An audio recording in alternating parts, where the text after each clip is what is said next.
Chapter 10. When Luke went down to supper, he saw that Mother had set his 2 loaves of bread out on the china plate she used for holidays and special occasions. She was showing off the bread the way she used to tape up the crooked drawings Matthew and Mark brought home from school when they were little. But something had gone wrong. Maybe Luke hadn't used enough yeast, or he'd kneaded the dough too much or too little, and the loaves had turned out flat. They looked lopsided and pathetic in the center of the table. Luke wished Mother had just thrown them away. "It's cold out now. Nobody'd notice if you pulled the shades. Why can't I sit at the table with all of you?" he asked when he reached the bottom of the stairs. "Oh, Luke," Mother started. "Someone might see your shadow through the shade," Dad said. "But they wouldn't know it was mine," Luke said. "But there'd be 5. Someone might get suspicious," Mother said patiently. "Luke, we're just trying to protect you." "How about a big slice of your bread? There's cold beef and canned beans, too." Resignedly, Luke sat down on the stairs. Matthew asked about the auction Dad had gone to. "I drove all that way for nothing," Dad said disgustedly.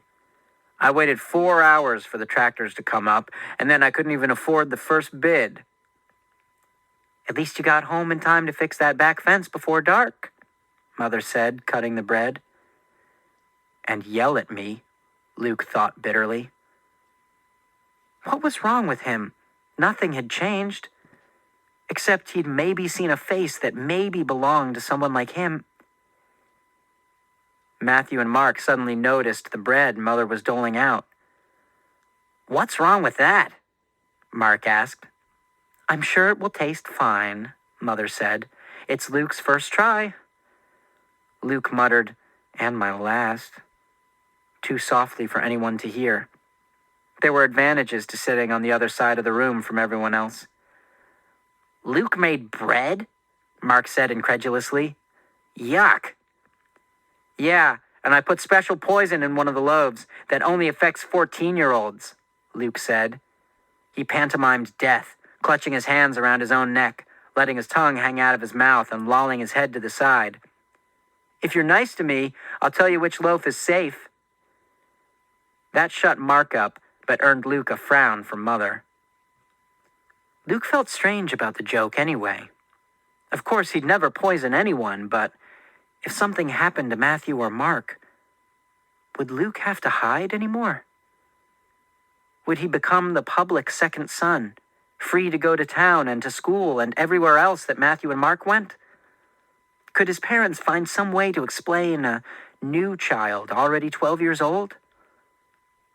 It wasn't something Luke could ask. He felt guilty just thinking about it. Mark was making a big ceremony out of bringing the bread to his mouth. "I'm not scared of you," he taunted and took a big bite.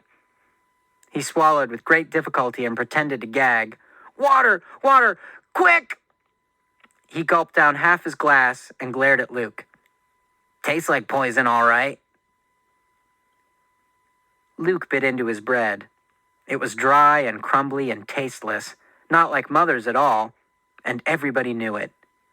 Even Dad and Mother had pained expressions on their faces as they chewed. Dad finally pushed his slice away.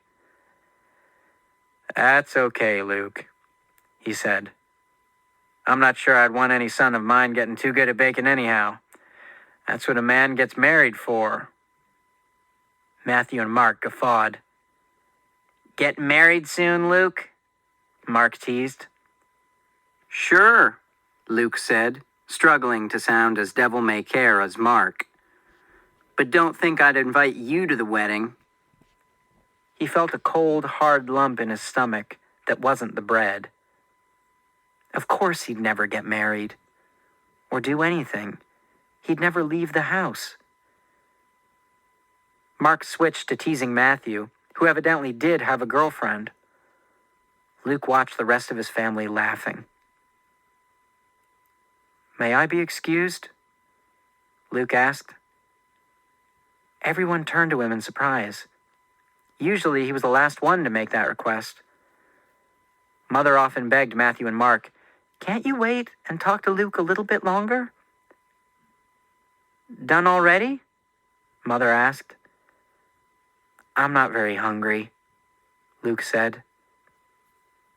Mother gave him a worried look, but nodded anyway. Luke went to his room and climbed onto the stool by the back vents. In the dark, it was easier than ever to see into the houses of the new neighborhood. Their windows were lit up against the night. Some families were eating, like his. He could see one set of 4 people around a dining room table, and one set of 3. Some families had their curtains or shades drawn, but sometimes the material was thin, and he could still see shadows of the people inside.